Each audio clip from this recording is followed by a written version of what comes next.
Sharding in NoSQL. Sharding is a database architecture pattern related to horizontal partitioning. Sharding को use क्यों किया जाता है, ये फीचर की सिंपल डेफिनेशन है क्या? ये इसे हम इस तरह कह सकते हैं कि ये शेयर कुछ भी नहीं कर रहा होता मल्टीपल डेटाबेसेस के ऊपर। ये एक बड़े डेटाबेस को या बड़े डेटा सेट को स्प्लिट कर रहा होता है मल्टीपल डेटाबेसेस के ऊपर। इस जो प्रोसेस को हम शार्डिंग कहते हैं। इस फीचर की जरूरत क्यों पेश आती है? जब हमारे पास डाटा बहुत ज्यादा होता है या ह्यूज किस्म का डाटा आ रहा होता है जो सिंगल डेटाबेस उस चीज को हैंडल करने की पूरी कैपेसिटी नहीं रखती, तो फिर क्या किया जाता है कि उसी डाटा को मल्टीपल डेटाबेस के ऊपर स्टोर किया जाता है।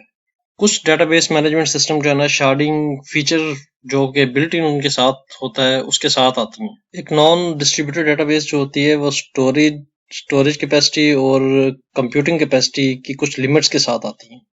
तो एप्लीकेशन नीड्स को सामने रखते हुए इनको स्केल अप किया जाता है मल्टीपल डेटाबेसेस के अंदर।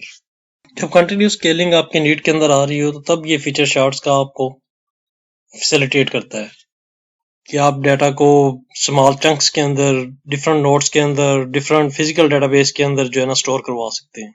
इस चीज को अगर हम एक पिक्चर के अंदर देखें तो कुछ बेहतर अंडरस्टैंडिंग बन जाएगी। जैसे कि आप इसको एक गो थ्रू करें पिक्चर को, प्रोडक्ट, प्राइस, फिर हॉरिजॉन्टल जो इसकी स्केलिंग है वो चेक करें, इसकी पार्टीशनिंग किस तरीके से हुई है कि अब नीचे जो कॉलम्स बन रहे हैं, नीचे जो टेबल्स बन रहे हैं उसके अंदर भी प्रोडक्ट प्राइस आ रही है। गिज्मो ऊपर अगर आप फर्स्ट टेबल के अंदर देखें तो $88 की है। फिर नीचे इसी तरह का एक टेबल नीचे है जिसके अंदर गिज्मो की प्राइस जो है ना वो $88 रखी गई है, लेकिन ऊपर मतलब रो कॉलम भी सेम है, लेकिन ये एक डिफरेंट टेबल के अंदर है।